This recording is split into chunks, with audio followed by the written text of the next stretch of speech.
क्या आप एक एंटरप्रेन्योर हैं या बनने का सपना देख रहे हैं? तो ध्यान से सुनिए, बहुत ध्यान से। आपके पास पैशन है, आइडियाज भी हैं और जुनून भी, है ना? दिल में एक आग है कुछ बड़ा करने की। लेकिन आपने कभी सोचा है कि जो बिजनेसेस सच में सफल होते हैं, जो फ्लरिश करते हैं, वो उनसे अलग कैसे हैं? जो बस स्ट्रगल करते रहते हैं या फिर कई बार तो फेल ही हो जाते हैं। अक्सर इसकी वजह आपकी एंडलेस मेहनत नहीं होती, नहीं, बल्कि इसकी वजह ये होती है कि आप अपने बिजनेस को कितनी स्मार्टली स्ट्रक्चर करते हैं, कितने सोच समझकर उसकी नींव रखते हैं। सच्चाई ये है, ज्यादातर बिजनेसेस मेहनत की कमी से नहीं थक जाते, बल्कि सिस्टम्स की कमी से थक जाते हैं। वो अक्सर पैशन ट्रैप में फंसे रहते हैं, ये गलत मानकर कि सिर्फ काम करते रहना ही, बस बिजी रहना ही स्मार्ट स्ट्रैटेजी है। जब सिस्टम नहीं होता तो बस स्ट्रगल ही होता है, दिन रात की भागदौड़। और आज की इतनी तेजी से बदलती दुनिया में बिना सॉलिड सिस्टम्स के ये सीधा रास्ता है बर्नआउट का, ब्रेक थ्रू का नहीं। मैं हूं अरुण बाजपेयी और वेल्थ मंदिरा पर आज हम आपका बिजनेस ब्लूप्रिंट बनाना शुरू करेंगे, हमारी जर्नी का पहला कदम।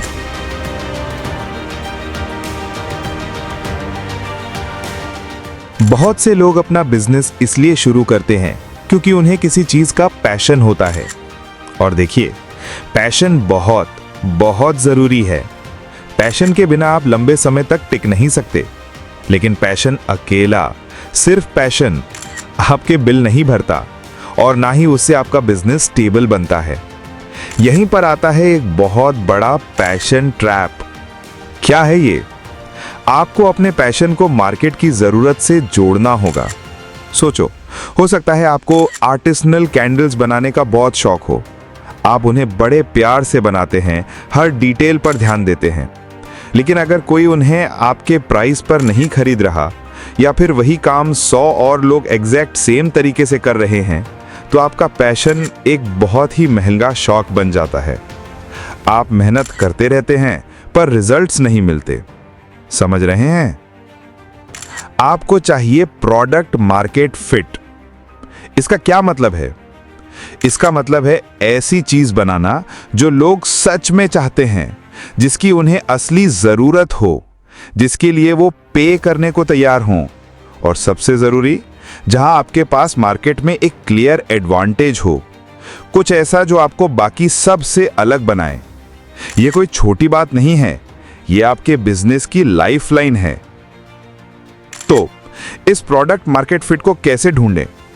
चलिए स्टेप बाय स्टेप देखते हैं, ध्यान से समझते हैं। पॉइंट नंबर 1, एक प्रॉब्लम पहचानें। सबसे पहले तो यह समझो कि आपके आइडियल कस्टमर को क्या तकलीफ है, उनकी डीप रूटेड फ्रस्ट्रेशन क्या है, वो किस समस्या का हल ढूंढ रहे हैं। सिर्फ एक इच्छा नहीं, जैसे मुझे नए कपड़े चाहिए, बल्कि एक असली पहचानी हुई प्रॉब्लम जिसे वो सॉल्व करना चाहते हैं। जैसे मुझे ऐसे कपड़े चाहिए जो इको फ्रेंडली हों और अफोर्डेबल भी। जब आप एक जेन्युइन प्रॉब्लम सॉल्व करते हैं तो वैल्यू ऑटोमेटिक बन जाती है, लोग उसके लिए पेमेंट करने को तैयार हो जाते हैं। पॉइंट नंबर 2, अपनी ऑडियंस रिसर्च करें। अब ये पता लगाओ कि ये प्रॉब्लम किन लोगों की है, ये लोग हैं कौन, उनके डेमोग्राफिक्स क्या हैं, वो कहाँ रहते हैं, उनकी उम्र क्या है, उनकी इनकम क्या है। इससे भी जरूरी, उनके साइकोग्राफिक्स क्या हैं, वो क्या सोचते हैं, उनके डर क्या हैं, उनके सपने क्या हैं, उनके बिलीव्स क्या हैं, वो ऑनलाइन क्या सर्च करते हैं, वो कौन से सोशल मीडिया प्लेटफॉर्म्स यूज करते हैं, वो कौन से ब्लॉग्स पढ़ते हैं, कौन से यूट्यूबर्स को फॉलो करते हैं, और उन्होंने अपनी प्रॉब्लम सॉल्व करने के लिए पहले और क्या सॉल्यूशंस ट्राई किए हैं और वो क्यों फेल हुए। ये सब आपको उनकी गहरी जरूरतें और उनके बिहेवियर को समझने में मदद करेगा। जितनी गहरी समझ होगी उतना बेहतर प्रोडक्ट बनाओगे। पॉइंट नंबर 3, अपने सॉल्यूशन को वैलिडेट करें। देखिए, कोई भी बड़ी इन्वेस्टमेंट करने से पहले अपना आइडिया टेस्ट करना बहुत जरूरी है। इससे आप बहुत सारे रिसोर्सेज और टाइम बचा सकते हैं। आप क्या कर सकते हैं? एक सिंपल ऑनलाइन सर्वे जहां पर आप पोटेंशियल कस्टमर्स से उनकी ज़रूरतें और आपके आइडिया पर उनका फीडबैक ले सकते हैं। या एक छोटा सा लैंडिंग पेज बनाओ जहां पर आप आने वाले प्रोडक्ट के लिए ईमेल साइनअप्स भी ले सकते हैं। ये देखने के लिए कि कितने लोग इंटरेस्टेड हैं, या फिर कुछ पोटेंशियल कस्टमर्स से फेस टू फेस बात करना, उनसे ओपन एंडेड क्वेश्चंस पूछो, उनकी तकलीफों को समझो, उन्हें अपना सॉल्यूशन ब्रीफ करो और उनका रिएक्शन देखो। ये छोटे स्टेप्स आपको महीनों की बेकार मेहनत और हजारों लाखों रुपए बचा सकते हैं।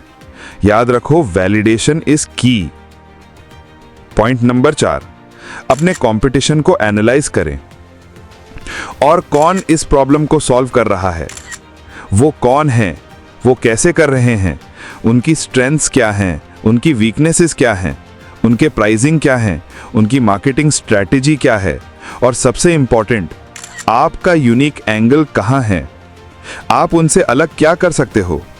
क्या आप इसे सस्ते में प्रोवाइड कर सकते हो, या ज्यादा तेजी से डिलीवर कर सकते हो, या बेहतर क्वालिटी दे सकते हो, या फिर आप उन्हें एक बिल्कुल ही यूनिक एक्सपीरियंस दे सकते हो जो कोई और नहीं दे रहा। यही आपको भीड़ से अलग करेगा और आपको अपना नीश देगा। अपने कॉम्पिटिटर्स को समझना मार्केट की गहरी समझ देता है। याद रखिए, प्रोडक्ट मार्केट फिट आपके बिजनेस का नॉर्थ स्टार है। यह आपको सही दिशा दिखाता है। ट्रेंड्स के पीछे मत भागो, असली प्रॉब्लम सॉल्व करो, तभी आपका बिजनेस सस्टेनेबल बनेगा और तभी आपको असली ग्रोथ मिलेगी। अब उस मैजिकल वर्ड की बात करते हैं, वो वर्ड जो आपको आजादी देगा, जो आपके स्ट्रेस को कम करेगा। सिस्टम्स। एक सिस्टम बस किसी काम को करने का एक प्रिडिक्टेबल तरीका होता है। ये एक सेट ऑफ स्टेप्स है जो आप फॉलो करते हो बार बार। प्रिडिक्टेबल, जैसे आप मैकडॉनल्ड्स को ही देख लो। दुनिया में आप कहीं भी जाओ, उनके बर्गर का टेस्ट वही रहता है, उनकी सर्विस का स्टैंडर्ड वही रहता है। उनके पास हर छोटे से छोटे काम के लिए एक सिस्टम है। आपके बिजनेस को भी वही प्रिडिक्टेबिलिटी चाहिए। क्यों? क्योंकि एक सेल्फ रनिंग बिजनेस का मतलब ये नहीं कि आपको कुछ करना ही नहीं है। नहीं, इसका मतलब है कि आपका बिजनेस इफेक्टिवली ऑपरेट कर सकता है बिना आपके हर एक स्टेप में इन्वॉल्व हुए, हर दिन। इसका मतलब है कि आप डेली स्मॉल टास्क्स में फंसकर नहीं रहते। ये आपको बिजनेस पर काम करने की आजादी देता है। यानी कि आप स्ट्रैटेजी बनाने पर फोकस कर सकते हैं, ग्रोथ प्लान करने पर, नए प्रोडक्ट्स इनोवेट करने पर, ना कि सिर्फ बिजनेस में काम करने की, यानी कि डेली ऑपरेशंस में फंसकर रहने की। जब सिस्टम्स होते हैं तो आपकी प्रेजेंस हर जगह मैंडेटरी नहीं होती। तो अपने सिस्टम्स बनाना कहां से शुरू करें? यह कोई रॉकेट साइंस नहीं है। चलिए प्रैक्टिकल स्टेप्स देखते हैं। 1. की फंक्शंस पहचानें। सबसे पहले अपने बिजनेस को उसके कोर डिपार्टमेंट्स में बांटें। आपके बिजनेस में क्या क्या चीजें होती हैं, जैसे मार्केटिंग और सेल्स, ये आपके कस्टमर्स को लाने का काम करते हैं। ऑपरेशंस, यानी कि आपका प्रोडक्ट या सर्विस डिलीवरी का मेन काम। कस्टमर सर्विस, यानी कस्टमर्स की प्रॉब्लम सॉल्व करना, उन्हें सपोर्ट देना। और फाइनेंस, यानी कि पैसों का हिसाब किताब रखना। हर बिजनेस में ये 4 कोर पिलर्स होते हैं। इनको अलग अलग आइडेंटिफाई करें। 2. प्रोसेसेस मैप करें। अब हर फंक्शन के अंदर उन रिपीटेबल स्टेप्स की लिस्ट बनाएं जो आपको बार बार करने पड़ते हैं। एक एग्जांपल लेते हैं। कस्टमर ऑनबोर्डिंग में क्या स्टेप्स हैं? सबसे पहले एक नए कस्टमर की इंक्वायरी आई, फिर आपने उसको एक कोड दिया, फिर एग्रीमेंट साइन हुआ, फिर पेमेंट आई और उसके बाद सर्विस डिलीवर हुई। हर छोटे से छोटे स्टेप को आइडेंटिफाई करें और उनको एक सीक्वेंस में लिखें। इससे क्लैरिटी आती है। 3. हर चीज डॉक्यूमेंट करें। यह सबसे इंपॉर्टेंट स्टेप्स में से एक है और यह मुश्किल नहीं है। आपको कोई लंबी चौड़ी किताब नहीं लिखनी है। इवन सिंपल चेकलिस्ट या बुलेट पॉइंट्स भी एक शुरुआत है। कैसे आप कस्टमर ईमेल का जवाब देते हैं, एक नए ऑर्डर को पूरा करने का प्रोसेस क्या है, कोई रिफंड रिक्वेस्ट कैसे प्रोसेस होती है, इन सब को लिखो। जब ये सब लिखा हुआ होता है तो इसे सीखना, ट्रेन करना और दोहराना बहुत आसान बन जाता है। सोचो, अगर कोई नया एम्प्लॉय आता है तो उसके पास एक मैनुअल है जिसे वो फॉलो कर सकता है। इससे कंसिस्टेंसी आती है। 4. टूल्स यूज करें। सिस्टम्स को बनाने और रन करने के लिए टूल्स बहुत काम आते हैं। प्रोजेक्ट मैनेजमेंट सॉफ्टवेयर जैसे ट्रेलो या असाना, CRM यानी कस्टमर रिलेशनशिप मैनेजमेंट टूल्स जैसे जोहो CRM या हबस्पॉट, या फिर सिंपल गूगल शीट्स या एक्सेल स्प्रेडशीट्स भी प्रोसेसेस को स्टैंडर्डाइज करने में मदद कर सकते हैं। शुरुआत में कॉम्प्लेक्स और महंगे सॉफ्टवेयर की जरूरत नहीं। जो आसान हो, अफोर्डेबल हो और आपकी जरूरत पूरी करे, वहां से शुरू करें। Slowly you can upgrade. याद रखिए, आपका गोल है एक प्रिडिक्टेबल मशीन बनाना, एक ऐसी मशीन जो आपके लिए काम करे, आपको आज़ादी दे, ना कि एक ट्रियोटिक स्प्रिंट जिसमें आप हर दिन सिर्फ दौड़ते रहते हैं। अभी सिस्टम डिज़ाइन करने में हर मिनट लगाया हुआ आपको बाद में घंटों का स्ट्रेस और रीवर्क बचाता है। ये आपके बिजनेस की लॉन्जेविटी के लिए बहुत ज़रूरी है। Trust me on this. यहाँ एक बहुत ही क्रिटिकल सच्चाई है जो कई एंटरप्रेन्योर्स अक्सर मिस कर जाते हैं या शायद समझ नहीं पाते। रेवेन्यू वैनिटी है, प्रॉफिट सैनिटी है। इसका क्या मतलब है? इसका मतलब है कि आपकी टोटल सेल्स यानी रेवेन्यू बहुत हाई हो सकती है, आपको लगेगा कि बहुत पैसा आ रहा है, लेकिन अगर आपके एक्सपेंसेस उससे ज़्यादा हैं तो आप पैसे कमा नहीं रहे बल्कि गंवा रहे हैं। आप बिजी तो बहुत हैं, ट्रांजैक्शंस भी बहुत हो रही हैं, लेकिन असलियत में आपके पास बैंक में पैसे नहीं हैं। ऐसा बिजनेस एक टिकिंग टाइम बॉम्ब है। चलिए कुछ फाइनेंशियल ट्रूथ्स को बहुत ही आसान भाषा में डीमिस्टिफाई करते हैं। Number 1, pricing strategy. देखिए, अपने प्रोडक्ट या सर्विस का प्राइस सिर्फ एमवे ही कोई नंबर सिलेक्ट करके मत चूज करो। सबसे पहले अपनी कॉस्ट ऑफ गुड्स सोल्ड यानी COGS को समझो, यानी कि आपको अपना प्रोडक्ट या सर्विस डिलीवर करने में असल में कितना खर्चा आता है। इसमें raw materials, labour cost, packaging, delivery सब कुछ आ सकता है। इसके बाद अपनी डिजायर्ड प्रॉफिट मार्जिन को फैक्टर करो। आप कितना प्रॉफिट बनाना चाहते हो हर सेल पर? क्या आप प्रीमियम कस्टमर को टारगेट कर रहे हो तो प्राइस हाई रखो, या वैल्यू कस्टमर को तो कम्पिटिटिव प्राइस, या मास मार्केट के लिए प्राइस कर रहे हैं? ये सब बहुत सोच समझकर करना पड़ता है। सही प्राइसिंग आपके प्रॉफिट की नींव है। Number 2, gross versus net profit. ये दो टर्म्स बहुत कंफ्यूजन क्रिएट करते हैं, लेकिन इन्हें समझना बहुत जरूरी है। ग्रॉस प्रॉफिट ये होता है आपका टोटल रेवेन्यू माइनस COGS, यानी कि ये वो अमाउंट है जो आप अपने प्रोडक्ट या सर्विस को बेचकर सीधा सीधा कमाते हो। इसमें अभी बाकी खर्चे शामिल नहीं हैं। ये आपकी डायरेक्ट प्रॉफिटेबिलिटी दिखाता है। नेट प्रॉफिट, और ये है असली माप। नेट प्रॉफिट होता है ग्रॉस प्रॉफिट माइनस सारे दूसरे ऑपरेटिंग एक्सपेंसेस जैसे किराया, एम्प्लॉयज की सैलरीज, मार्केटिंग के खर्चे, बिजली का बिल, इंटरनेट, यूटिलिटीज एक्सेट्रा। यही आपके बिजनेस की असली सेहत का माप है। अगर नेट प्रॉफिट पॉजिटिव है तो बिजनेस हेल्दी है। Number 3, understanding costs. अपने खर्चों को क्लासिफाई करना सीखो। ये आपको बजट बनाने और अननेसेसरी खर्चों को कंट्रोल करने में मदद करेगा। फिक्स्ड कॉस्ट्स, ये वो खर्चे होते हैं जो आप कितना भी बेचो बदलते नहीं हैं। आपका बिजनेस चले या ना चले, आपको ये खर्चे देने ही पड़ेंगे, जैसे आपके ऑफिस का मंथली किराया या आपकी फिक्स्ड सैलरीज जो आप हर महीने देते हैं। ये हर महीने उतने ही रहेंगे।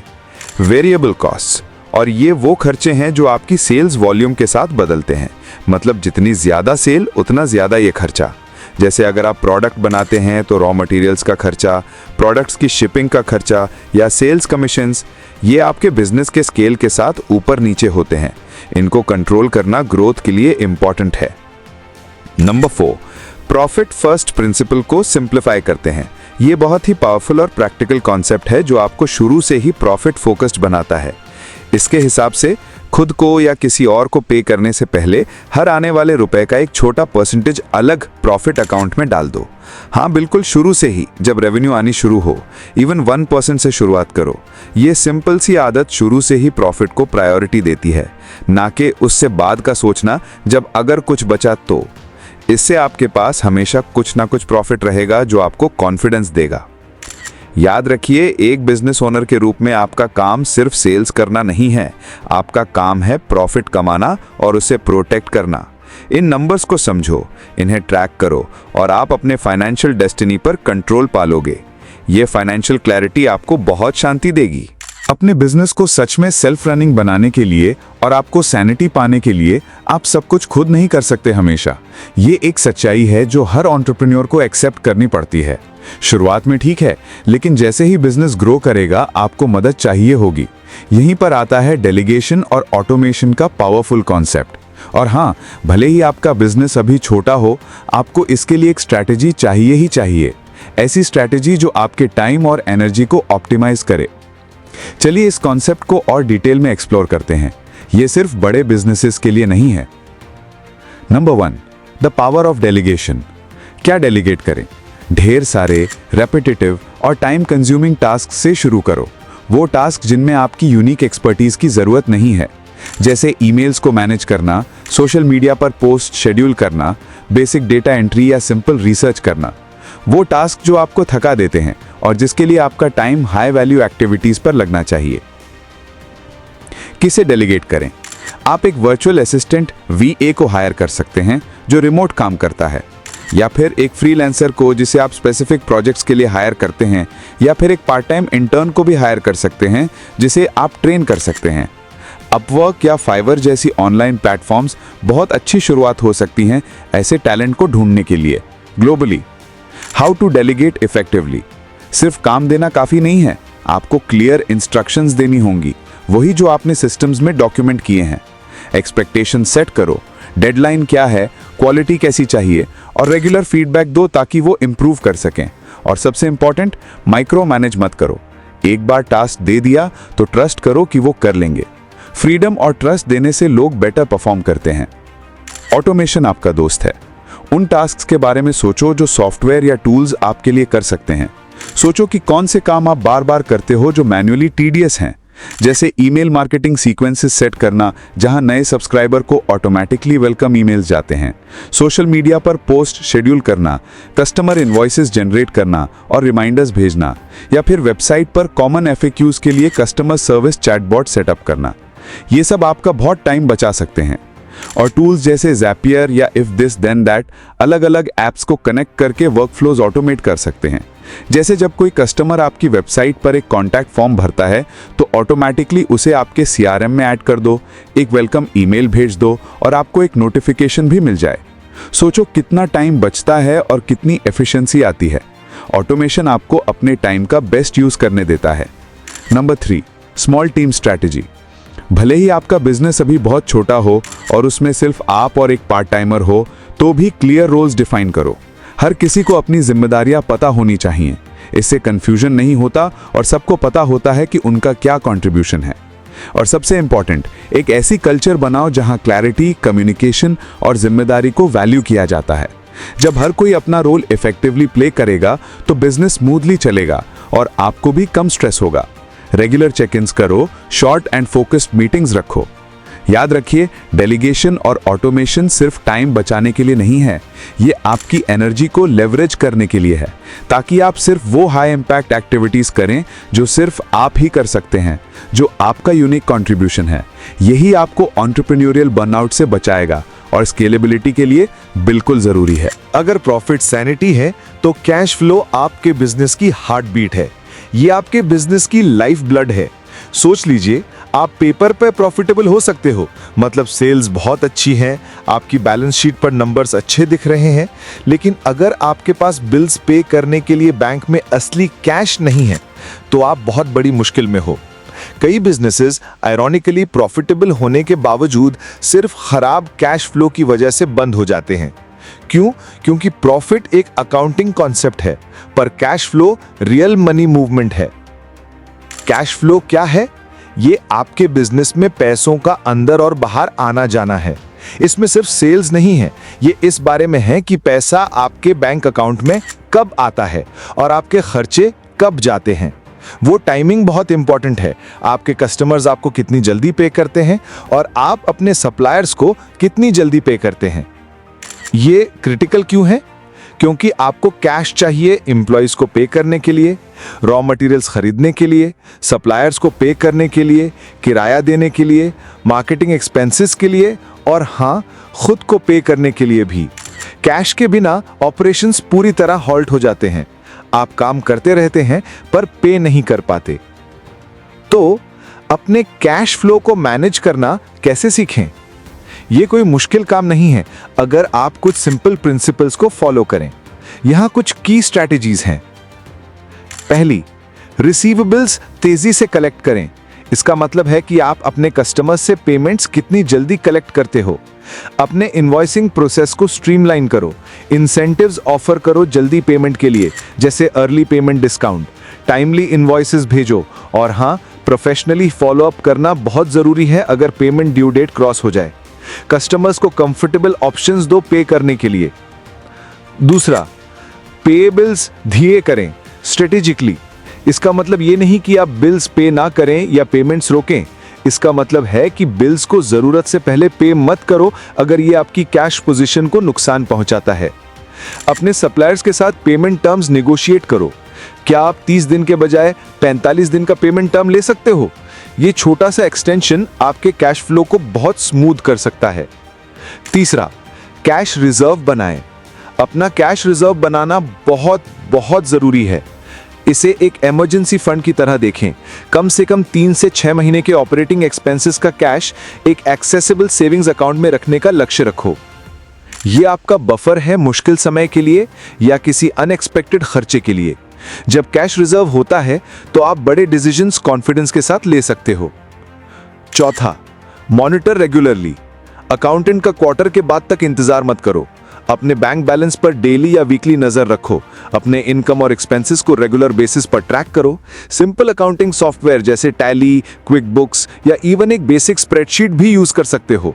बस आपको पता होना चाहिए कि आपके पास कितना कैश है और कितना आने वाला है। पांचवा, फोरकास्ट करें। ये एक प्रोएक्टिव स्टेप है। अगले 3 से 6 महीने के लिए अपनी एक्सपेक्टेड इनकम और एक्सपेंसेस को प्रोजेक्ट करने की कोशिश करो। ये आपको पोटेंशियल कैश शॉर्टफॉल्स को पहचानने और पहले से प्लान करने में मदद करता है। अगर आपको लगता है कि 2 महीने बाद कैश कम हो सकता है तो आप अभी से स्टेप्स ले सकते हो, जैसे रिसीवेबल्स को स्पीड अप करना या खर्चों को कम करना। फोरकास्टिंग आपको कंट्रोल देता है। याद रखिए, आप प्रॉफिटेबल हो सकते हो लेकिन cash poor. Learn to manage your cash flow and you learn to manage the lifeblood of your business। ये फाइनेंशियल क्लैरिटी आपको बहुत शांति और पावर देगी। हमने अभी तक सिस्टम्स की, स्ट्रैटेजी की, प्रॉफिट की और कैश की बात की है। ये सब एक्सटर्नल टूल्स हैं जो बिजनेस चलाने के लिए, उसको ग्रो करने के लिए बहुत बहुत जरूरी हैं। लेकिन मेरी बात सुनो, असली सस्टेनेबल सक्सेस, वो सफलता जो सैनिटी भी लाती है और खुशी भी, वो एक इनर गेम से आती है।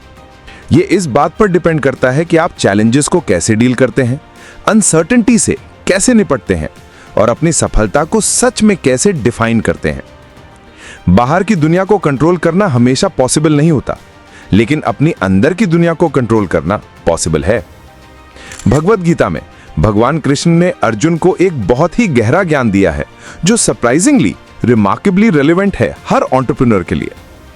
वो निष्काम कर्म की बात करते हैं, यानी कि अपने कर्म यानी कि एक्शन पर फोकस करना, ना कि फल यानी आउटकम से बहुत ज्यादा जुड़े रहना। इसको ध्यान से समझो, 1 मिनट के लिए सोचो इसके बारे में। एंटरप्रेन्योर्स के रूप में हम अक्सर रिजल्ट्स की चिंता में, आउटकम्स की चिंता में बहुत ज्यादा फंसे रहते हैं। क्या ये लॉन्च सफल होगा? क्या मैं अपना टारगेट अचीव कर पाऊंगा? क्या होगा अगर मैं फेल हो गया? लोग क्या कहेंगे? ये आउटकम से जो इंटेंस अटैचमेंट होता है ना, ये स्ट्रेस पैदा करता है, एंजाइटी पैदा करता है, डर पैदा करता है और अक्सर एक्शंस लेने से रोक भी देता है, पैरालिसिस पैदा करता है। आपका माइंड शांत नहीं रह पाता। कृष्ण का उपदेश इस एंटरप्रेन्योरियल कॉन्टेक्स्ट में क्या कहता है? ये कहता है कि अपनी 100% मेहनत करें पूरी क्लैरिटी और इंटेंशन के साथ। अपनी स्ट्रैटेजी प्लान करें, अपने सिस्टम्स बनाएं और उसे पूरे दिल से, पूरी शिद्दत से डिलिजेंटली एग्जीक्यूट करें। यह आपका कर्म है, इसमें कोई कमी मत छोड़ो, अपना बेस्ट दो। लेकिन एक बार जब मेहनत हो जाए तो उसके आउटकम से इंटेंस अटैचमेंट को छोड़ दें। यह थोड़ा मुश्किल लग सकता है पर बहुत लिबरेटिंग है।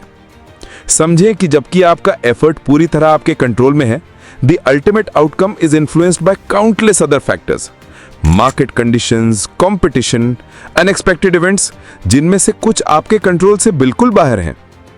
जब आप इस अटैचमेंट को छोड़ते हैं तो आपकी शांति बढ़ती है। प्रोसेस पर फोकस करें, कंटिन्यूस इंप्रूवमेंट पर और हर एक्सपीरियंस से सीखने पर। हर फेलियर को एक लर्निंग अपॉर्चुनिटी की तरह देखो। इसका मतलब यह नहीं है कि आपको रिजल्ट्स की परवाह नहीं है। नहीं, आप टारगेट सेट करते हैं, आप स्ट्राइव करते हैं। इसका मतलब यह है कि आपका वेलबींग पूरी तरह उन रिजल्ट्स पर निर्भर नहीं है। आपकी इनर पीस आपके अंदर है, आपके एक्शंस में है, ना कि सिर्फ आउटकम में। ये इनर डिसिप्लिन आपको बिजनेस के इनेविटेबल अप्स एंड डाउन्स के बीच भी क्लैरिटी, रेजिलियंस और इनर पीस के साथ ऑपरेट करने में देता है। यही आपका बर्नआउट के खिलाफ सीक्रेट वेपन है, आपका सबसे बड़ा डिफरेंशिएटर। ये आपको एंटरप्रेन्योरियल जर्नी में सैनिटी मेंटेन करने में और सच में एक फुलफिल्ड लाइफ जीने में मदद करता है। तो आज हमने आपके बिजनेस ब्लूप्रिंट की नींव रखी है। हमने प्रोडक्ट मार्केट फिट की गहरी समझ ली, सिस्टम्स की पावर देखी, प्रॉफिट वर्सेस रेवेन्यू को समझना सीखा, डेलीगेशन की कला सीखी और कैश फ्लो की जीवन रेखा के बारे में बहुत डिटेल में बात की है। और हाँ, हमने गीता से निष्काम कर्मा के प्रोफाउंड ज्ञान को भी छुआ है, जो असली एंटरप्रेन्योरियल सैनिटी के लिए आपका सबसे इंपॉर्टेंट इनर गेम है। इस एपिसोड के लिए आपका टेक अवे एक्शन, अपने बिजनेस में वन की प्रोसेस को पहचाने जो अभी आपको chaotic लगता है, जो आपको सबसे ज्यादा परेशान करता है, और उसे डॉक्यूमेंट करना शुरू करें। सिर्फ 3 सिंपल स्टेप्स लिखो उसके। यही आपके सेल्फ रनिंग सिस्टम की तरफ पहला, सबसे इंपॉर्टेंट और पावरफुल कदम है। आज ही शुरू करो। आपके बिजनेस में अभी सबसे बड़ा सिस्टम चैलेंज क्या है? प्लीज नीचे कमेंट्स में शेयर करें। आपकी इनसाइट्स हम सबको, पूरी वेल्थ मंदिरा कम्युनिटी को आगे बढ़ने में मदद करती हैं। इन बिजनेस ब्लूप्रिंट पार्ट 2 हम इस नींव पर 3 जरूरी पिलर्स खड़े करेंगे। पहला, द कस्टमर इंजन। आपका प्रोडक्ट तैयार है, पर कस्टमर कहां से आएंगे? हम आपका पहला मार्केटिंग और सेल्स फनल बनाना सीखेंगे। दूसरा, फ्रॉम फाउंडर टू लीडर। आप अकेले सब कुछ नहीं कर सकते। हम आपके पहले टीम मेंबर्स को हायर करने की स्ट्रैटेजी और एक विनिंग कल्चर बनाने का धर्मा समझेंगे। और तीसरा, फोर्टिफाइंग योर फोर्ट्रेस। बिजनेस को प्रोटेक्ट करना उतना ही जरूरी है जितना उसे बनाना। हम फंडिंग, लीगल स्ट्रक्चर्स और इंडियन स्टार्टअप्स के लिए जरूरी कंप्लायंस को डीमिस्टिफाई करेंगे। ये अगला लेवल है, तो अगले एपिसोड को मिस ना करने के लिए वेल्थ मंदिरा को सब्सक्राइब करें और बेल आइकन जरूर दबाएं।